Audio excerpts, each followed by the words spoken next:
Et bonjour, bonjour à vous. Bon matin, enfin bon, on est déjà 11 heures du matin, mais j'espère que vous allez bien. Ça me fait plaisir de vous retrouver ce matin en direct dans ce live. Alors comme je vous avais dit, c'est Claudie Pfeiffer ici, la fondatrice du Centre Emballons-nous et du concept Vieillir sans rétrécir. Alors, la semaine passée, j'avais commencé à partager avec vous les ingrédients de Vieillir sans rétrécir. Et cette semaine, donc la semaine passée, on avait vu que un des premiers ingrédients, c'est vraiment apprendre à ressentir. Et le deuxième ingrédient que je partage avec vous aujourd'hui, c'est apprendre à explorer. Pourquoi j'aborde cette question en tant qu'éducatrice somatique depuis si longtemps? Je suis très intéressée et je travaille avec le mouvement en relation avec notre système nerveux, comment optimiser notre mouvement, comment continuer à avancer dans la vie, continuer à nous épanouir et ça jusqu'à un âge avancé. Et là encore, c'est une façon de bousculer un petit peu les idées reçues qui pensent que bon, ben, quand on vieillit, c'est forcément aller vers un déclin. Alors, comprenez-moi bien, l'idée, c'est pas de dire, de nier qu'il y a des changements lorsque nous vieillissons et que ces changements sont normaux. Mais ce que je veux partager avec vous, avec passion d'une certaine façon, c'est de renverser un peu cette croyance que nous avons lorsque nous vieillissons et qui est d'une certaine façon quand même véhiculée par le monde dans lequel nous vivons. J'écoutais hier une entrevue très intéressante d'une gériatre, Jeanne-Marie Kerouac, qui n'hésite pas une seconde à dire que notre société est agiste et elle n'est pas la seule, elle n'est pas la première à aborder cette question de l'agisme dans notre société. Donc elle parlait par rapport aux soins, que quand on est âgé, on ne reçoit pas toujours la même qualité de soins que lorsqu'on est plus jeune pour une même pathologie, sans généraliser, mais je trouvais intéressant qu'elle en parle. Donc, je mettrai un lien d'ailleurs sur ma page pour partager avec vous cette émission que j'ai trouvée, cette entrevue que j'ai trouvée fort pertinente. Donc, mon propos, c'est vraiment d'une certaine façon, c'est de partager par mon expérience aussi, de femmes vieillissantes, mais aussi d'expérience. Ça fait plus de 40 ans que j'enseigne et je continue à enseigner. Et puis aussi en voyant ma clientèle elle-même aussi, qui pour certains sont pas mal avancés en âge, et de voir que ce que j'enseigne a des effets sur la capacité d'être bien dans sa peau et de restaurer la façon dont on se voit dans son corps et dans son âme. Quand on peut continuer à explorer tous ces bienfaits de l'éducation somatique. Donc mon propos aujourd'hui, c'est le deuxième ingrédient de Vieillir sans rétrécir, qui est apprendre à explorer. Apprendre à explorer, c'est... moi, je l'aborde évidemment par le mouvement, mais si on fait un parallèle avec les bébés, et les bébés font évoluer leur système nerveux et font évoluer leur cerveau par l'exploration. C'est vraiment l'élément fondamental depuis qu'on est né et probablement même avant, c'est de voir comment l'exploration du monde qui nous entoure va d'une certaine façon permettre à notre cerveau de se réorganiser. Donc l'exploration est fondamentale pour non seulement structurer notre cerveau, mais aussi lui permettre d'évoluer. Et là où ça a beaucoup changé, on disait pendant longtemps que tout se joue avant 6 ans, et ça, évidemment, ça a été démontré que ce n'est pas vrai du tout, que notre cerveau continue à se réorganiser par notre expérience. Et plus nous allons dans le sens d'explorer des mouvements, des façons de faire, des nouvelles affaires, plus évidemment nous offrons la chance à notre cerveau de se réorganiser et de bâtir d'une certaine façon un réseau neuronal qui va nous permettre de rester le plus longtemps en santé aussi sur un plan cognitif et de contribuer à ce que j'appelle vieillir sans rétrécir. Alors, comment est-ce que je travaille ça, moi, au niveau somatique? D'abord, je voudrais simplement aussi rappeler que cette notion de réorganisation du réseau neuronal s'appelle en fait la plasticité du cerveau. Donc, en éducation somatique, la mission, en quelque sorte, c'est de vous accompagner à favoriser cette exploration et favoriser cette réorganisation, donc favoriser la plasticité de votre cerveau par le mouvement. Donc, le terme plasticité du cerveau, qu'est-ce que ça veut dire? Ça a déjà été, d'une certaine façon, découvert ou mis en avant par une femme extraordinaire dans les années 60, une anatomiste, qui s'appelait Marianne Diamond. Marianne Diamond, imaginez, c'est une femme qui est anatomiste, chercheur, et qui travaille dans un monde d'hommes chercheurs. Et elle s'est rendue compte par sa passion de la recherche sur le cerveau que les cerveaux avaient cette capacité de réorganiser leurs neurones, réorganiser les synapses, réorganiser les connexions. Et d'ailleurs, elle a été une des chercheuses qui s'est intéressée au cerveau d'Einstein pour voir un peu comment cet homme brillant pouvait... c'était quoi son cerveau? Donc, vous doutez bien que ces recherches n'ont pas fait l'unanimité à l'époque où on pensait que le cerveau était comme prédéterminé, qu'une fois que c'était... qu'on avait notre cerveau organisé, que c'était bon, comme ça, et qu'au contraire, au fur et à mesure des années, notre cerveau se dégradait jusqu'à rétrécir et décrépir, si je peux dire. Donc cette femme, on lui doit une fière chandelle, évidemment, depuis les recherches sur la plasticité ont fleuri, et maintenant c'est comme une évidence scientifique. Et il y a récemment aussi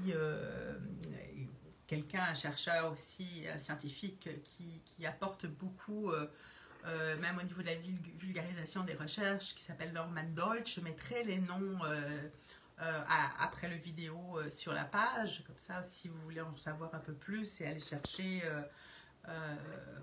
ça me fera plaisir de pouvoir partager cette information avec vous. Donc, Norman Deutsch aussi a beaucoup écrit sur la capacité, sur la plasticité du cerveau et comment ça se passe et comment ça contribue finalement à pouvoir non seulement nous maintenir en santé, mais transformer aussi des handicaps ou transformer des limitations que l'on peut avoir. Donc, encore des personnes extrêmement précieuses pour le champ de l'éducation somatique et la recherche sur la plasticité en général.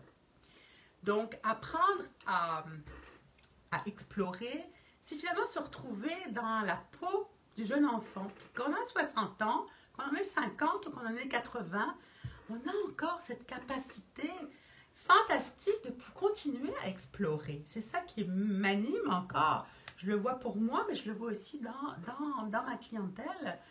Et cette capacité d'explorer pour maintenir nos habiletés, pour maintenir notre fonctionnalité, pour maintenir cette vitalité et cette curiosité de continuer à avancer dans la vie, quel que soit l'âge et quelles que soient nos limitations. Donc, la semaine passée, je parlais de l'importance de ressentir puis d'accueillir nos limitations. Ça, c'était vraiment important.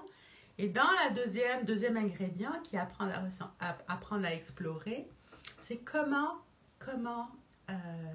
je peux continuer à faire des petites explorations qui vont d'une certaine façon me permettre d'augmenter mon vocabulaire de mouvement, d'augmenter mes habiletés, d'augmenter mes compétences et évidemment, ultimement, créer des nouvelles connexions dans notre cerveau et enrichir les patrons moteurs qui sont dans notre cerveau pour maintenir une santé, pour maintenir un bien-être qui va totalement à l'encontre de cette idée que quand on vieillit, on doit forcément rétrécir.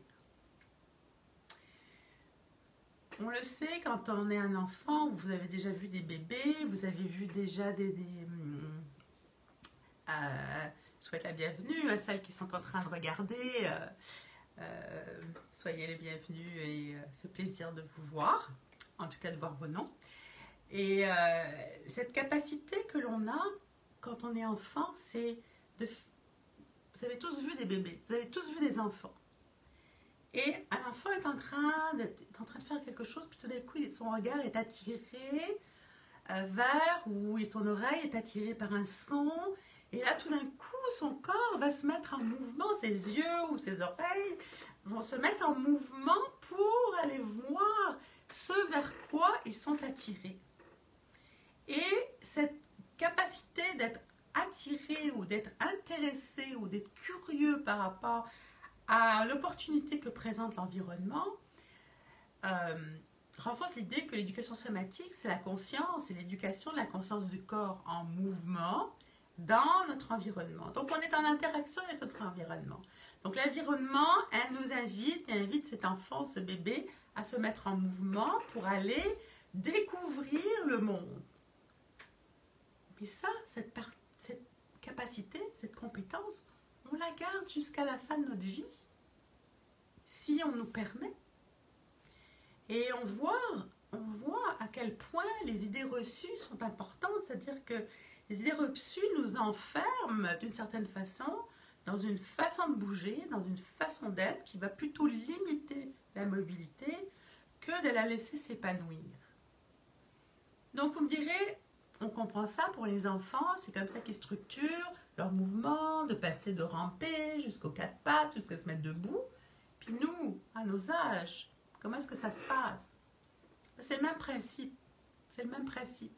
C'est-à-dire de continuer à permettre de découvrir et de garder cette curiosité pour pouvoir découvrir l'environnement qui nous entoure et de permettre à notre corps de garder cette assurance, ce contrôle, cette aisance qui va nous permettre de continuer à marcher, à prévenir des chutes, à être plus habile et à continuer à être heureux dans le corps que l'on est, malgré les limitations qu'on peut avoir, et de continuer à cheminer avec plaisir. Ça, c'est vraiment très important. Donc, prenons par exemple quelques instants. Si vous êtes en train de regarder, vous pouvez faire l'expérience avec moi.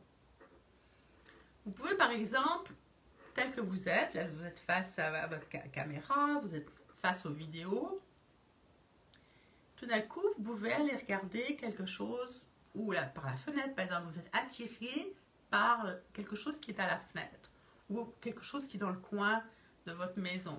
Ça peut être en haut, ça peut être sur le côté, ça peut être par terre.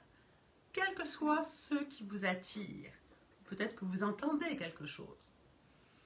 Donc, je vous invite à aller regarder ou tendre l'oreille, tourner la tête vers ce qui vous attire ou qui attire votre attention. Là, comment est-ce que vous allez faire ça? Il y a deux façons. Il y a une façon qui va être, je vais tourner ma tête, puis je vais sentir que très vite ma tête est limitée dans son mouvement. Très vite, donc, mon attirance va aller vers ce que j'entends, ce que je vois, mais ma nuque peut-être va être un petit peu raide, ou peut-être que ma tête va moins bouger comme j'aimerais qu'elle bouge, ok?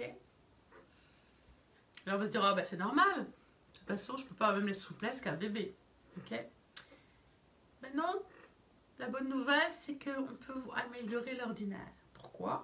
Parce que si je tourne ma tête, si je tourne mes yeux, si je tourne ma tête, oui, à un moment donné je vais attraper une limitation.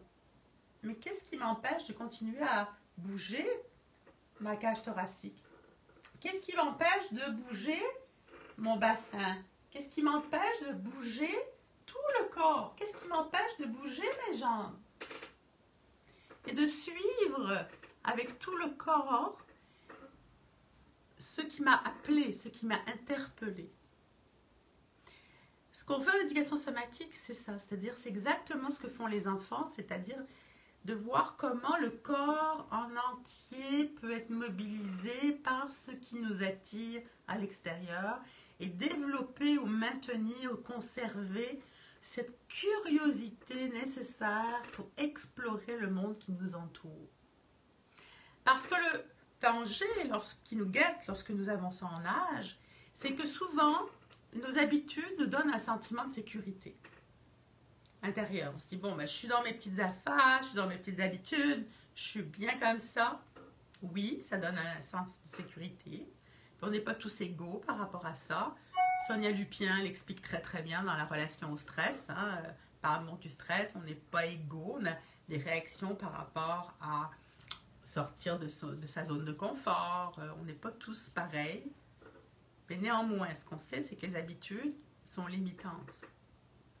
Elles sont d'une partie structurante pour notre sens de sécurité, mais en même temps, elles sont limitantes. Pourquoi? Parce qu'elles vont freiner la plasticité du cerveau qui a besoin d'explorer, d'aller dans la nouveauté, d'aller dans des sortir un petit peu ou plus, ou encore plus de sa zone de confort, dans la sécurité, dans la conscience de soi. Parce que je rappelle que le premier ingrédient, c'est d'apprendre à ressentir.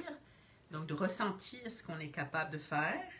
Et ensuite, petit à petit, de voir comment l'exploration dans le monde dans lequel on est au quotidien peut s'optimiser. Et donc, cette exploration va créer des nouvelles connexions dans notre cerveau, va contribuer à notre plasticité par le mouvement. Et au final, qu'est-ce que ça va donner? Ça va donner une plus grande liberté de mouvement. Un sens, et là, notre sens de sécurité va s'agrandir parce que nous serons plus libres. Au lieu de tourner la tête un tout petit peu, la tête va tourner avec tout le corps, avec la cage thoracique, le sternum, les côtes, le bassin, les jambes. Et on va se sentir plus libre pour faire ce qu'on a à faire au niveau de notre quotidien. Donc, apprendre à explorer, c'est vraiment apprendre à aller dans le monde, continuer à aller dans le monde, continuer à rayonner dans le monde jusqu'à un âge avancé. C'est vraiment ce que je vous invite à faire vous-même dans votre quotidien. Prenez conscience, si vous avez l'occasion de revoir, vous n'avez pas vu le vidéo de la semaine passée, vous pouvez aller dans la page Facebook, vous allez trouver les différentes vidéos. Donc, apprendre à ressentir, c'en est un. Mais le deuxième, c'est aussi ce qu'on est en train de faire aujourd'hui, c'est d'aller découvrir le plaisir de l'exploration, de vous recontacter, de vous recentrer et de recontacter ce plaisir de l'exploration que souvent nous avons perdu par protection, par habitude. Et vraiment, je partage avec vous cette bonne nouvelle que c'est jamais trop tard, qu'on peut garder, même à l'intérieur d'une limitation importante, toujours cette capacité de mettre notre corps en mouvement de façon la plus petite par les micro-mouvements, puisque je travaille beaucoup avec les micro-mouvements, comment on peut se remettre en mouvement et stimuler la plasticité de notre cerveau par ce deuxième ingrédient qui est apprendre à explorer. C'était Claudie Pfeiffer. Je voulais partager cet élément important. La semaine prochaine, prochain live, c'est continuer à jouer, développer ce sens ludique dont nous avons besoin, même à un âge avancé. Je vous souhaite une très très bonne semaine. Je vais mettre à la fin de la vidéo aussi le lien à propos de Vieillir sans rétrécir. Vous savez qu'à la fin du mois, le 26 octobre, à 19 h, il y aura le lancement de Vieillir sans rétrécir, donc avec un cours que je vais offrir gratuitement, donc pour vous permettre de sentir ce qui se passe. Et je vous ferai visiter tout simplement le site pour voir un peu qu'est-ce que c'est cette expérience Vieillir sans rétrécir. Mais en attendant, je mettrai aussi les références de Marianne Diamond, de Norman Dodge, Sonia Lupien, qui sont vraiment des références, je pense, incontournables pour comprendre ce que c'est que la plasticité, pour comprendre ce que c'est que les habitudes. Et je vous dis à très très bientôt. Portez-vous bien, prenez soin de vous. À bientôt.